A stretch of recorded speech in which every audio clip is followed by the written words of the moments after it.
Have you ever wondered why there are no big cats in Australia? It's a fascinating question that prompts us to explore this peculiar phenomenon. We'll take a journey through history to understand how these magnificent cats evolved, where they came from, and where they live today.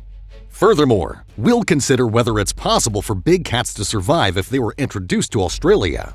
By diving into this topic, we hope to uncover the reasons behind the absence of big cats in Australia and gain insights into the potential challenges they may face in adapting to the Australian environment. But first, what are considered big cats? There is some debate to which species belong to the Big Cat Club. Although there are 30 species of wild cats on the planet, some consider just 4 to be big cats, and others consider as many as 8. Two characteristics that feature in 4 of the big cats include the ability to roar due to the structure of their vocal cords and hyoid bone, and those that belong to the genus Panthera.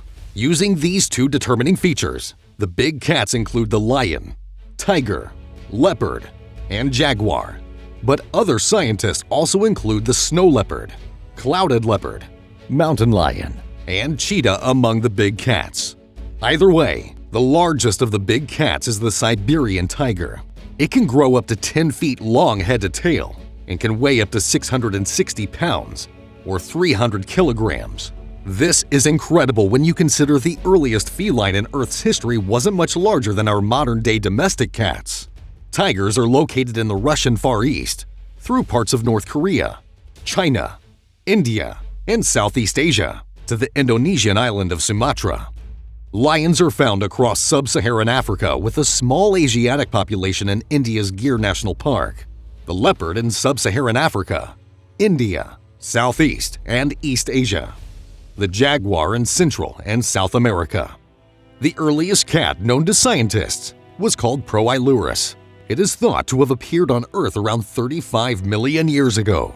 It was a tree dweller, similar to today's civets and genets in appearance. Its fossils have been found throughout Germany, Spain, and Mongolia, with possible remains also found in North America.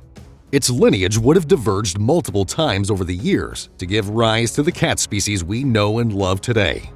It is believed that the Panthera genus diverged from Felis 16.4 million years ago. This means that the earliest ancestors of today's tigers, lions, jaguars, and leopards emerged on Earth just over 16 million years ago.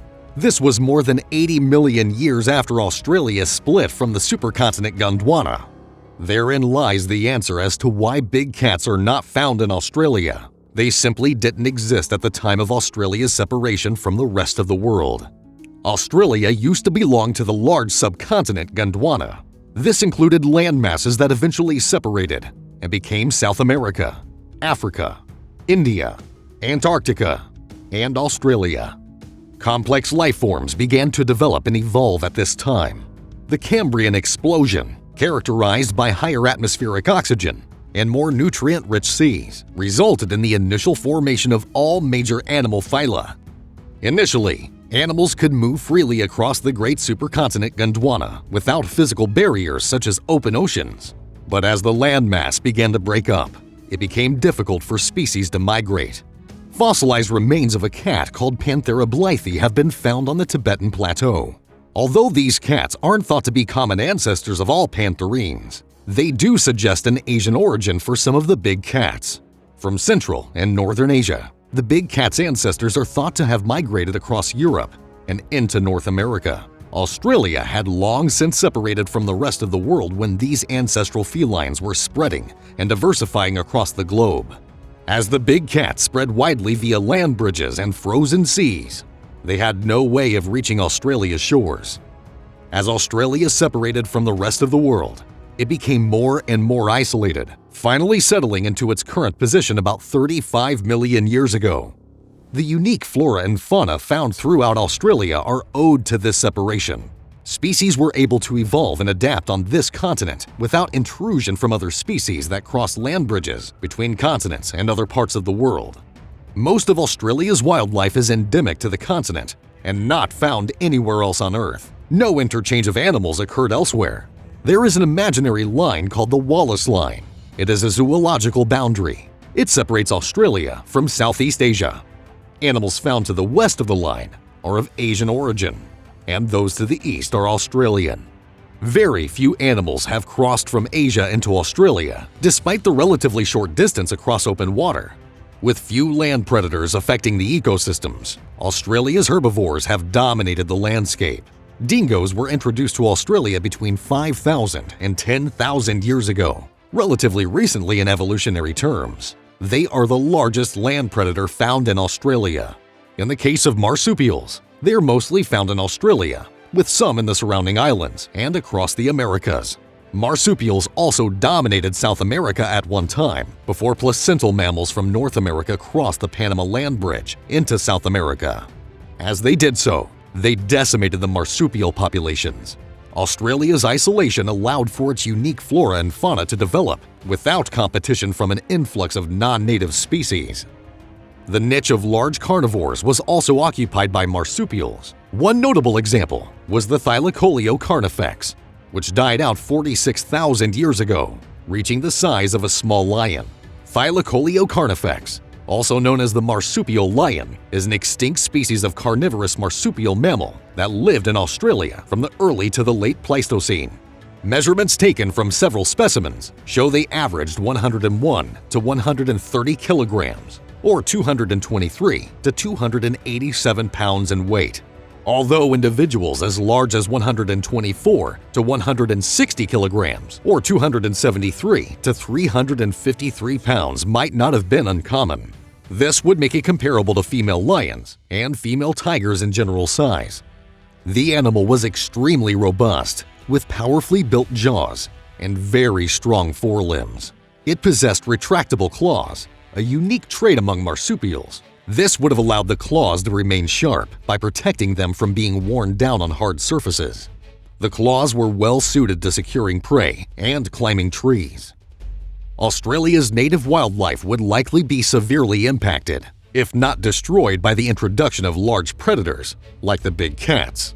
But could big cats survive in Australia if they were introduced there? Australia is so vast that within it are numerous habitats, climates, and ecosystems. While some may not be suitable for the big cats, others would provide the right kind of environment for some of them to live in.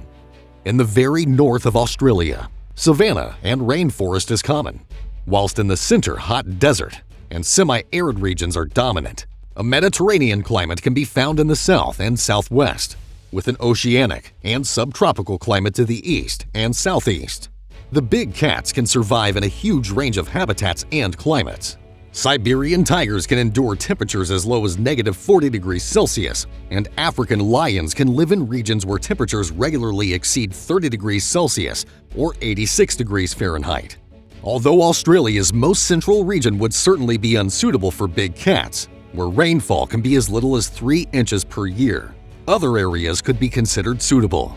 The rainforest in northern Australia may be more than some of the big cats are used to, but there are regions where rainfall is similar to their native homelands. Furthermore, Asiatic lions and Siberian tigers prefer closed habitats. They live amongst the forests, where their ambush style of hunting is most beneficial. For these species, Australia's dense forested regions located in the far north, east, and southeastern fringes would provide the right kind of habitat. These forested regions, including some of Australia's rainforest, would also be suitable for the leopard and clouded leopard. On the other hand, African lions and cheetahs prefer the open savannas, where they can outrun their prey using their grip hunting strategy or agility to take them down. In this case, Australia's vast open grasslands, such as the northern savanna, which covers an area of 1.7 million kilometers, could be considered for lions and cheetahs. Thanks to Captain Cook, several species of placental mammals, including ungulates, have been introduced to Australia during the 1700s. In fact, deer populations in Australia have exploded in recent years, causing problems for local wildlife and agriculture. If big cats were introduced to Australia, there would be plenty of introduced species they could survive on. They may also consider the likes of kangaroos, wallabies, and possums as prey. The snow leopard, given its typical mountainous habitat and cold weather adaptations, is the least likely to survive in Australia. But it seems that some of the big cats which includes such diverse species occupying many different niches and habitats, could survive there. However, the impact on the native flora and fauna would likely be catastrophic, as life in Australia has evolved without the presence of any large land predators over millions of years. That's all for today. If you enjoyed this video, don't forget to like, subscribe, and share it with your friends. You can also leave a comment with what you would like to see in the following videos. Thanks for watching. See you next time!